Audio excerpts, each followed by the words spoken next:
សួស្តី fan អ្នកធ្វើម្ហូបទាំងអស់គ្នា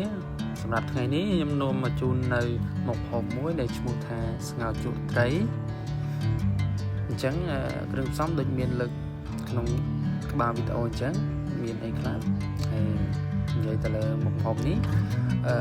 យើងក៏ចាំបានចាប់ផ្ដើមដាក់ដាំទឹកនិងដាក់ទឹកតាមបរិមាណរបស់ឆ្នាំងយើងអញ្ចឹងណាយើងបង់គ្រឿងផ្សំបន្លែយើងចូលទៅ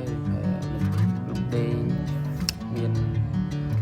ខ្ទឹមមានអីចឹងណាដែលខ្ញុំបានរៀបចំដាក់ក្នុងមុនហើយ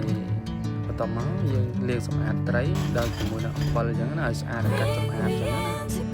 បន្ទាប់មកយើងចាប់ផ្ដើមបង់ត្រីទៅចូលក្នុងហ្នឹងណាទឹកពុះណាបង់ចូលទៅដាក់តាមបានចិត្តហ្នឹងទៅណាហ្នឹងបន្ទាប់ទៀតយើងចាំត្រីយើងឆ្អិនទៅទឹកយើងពុះទៅព្រឹកត្រីឆ្អិនយើងថែម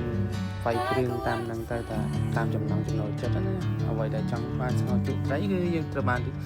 រៀងជូរប្រៃផ្អែមរៀងជូរប្រៃចឹងណាឲ្យមកល្មមដែលយើងគិតថាយើងរសជាតិរបស់យើងចូលចិត្តចឹងណាមកឆ្ងាញ់ហ្នឹងហើយបន្ទាប់ទៀតយើង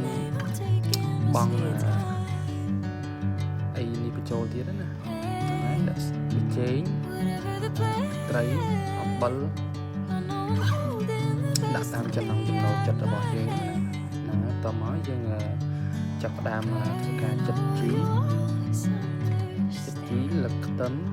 ក្រូចយើងអាហារទៅតាមអ្វីដែល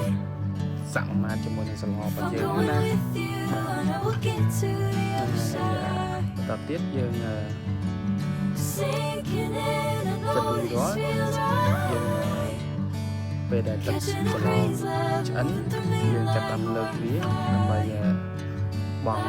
ជីបញ្ចូលនៅក្នុងសឡយើងជាការរួចរាល់អញ្ចឹងសម្រាប់ស្ងោរជ្រក់ត្រីនេះវាមានជាការពិបាកអីសម្រាប់យើងក្នុងការធ្វើទេអញ្ចឹងអ្នកដែលអត់ដែលបានចម្អិនសោះក៏អាចធ្វើបានដែរដោយតាមរយៈការមើលវីដេអូមួយនេះអញ្ចឹងណាហ្នឹងហើយមានតែប៉ុណ្្នឹងទេសម្រាប់ជូននៅវីដេអូមុខមកកុំភ្លេចជួយ Subscribe ដាក់សញ្ញាកណ្ដឹងដើម្បីទទួលបានវីដេអូថ្មីៗអំពីម្ហូប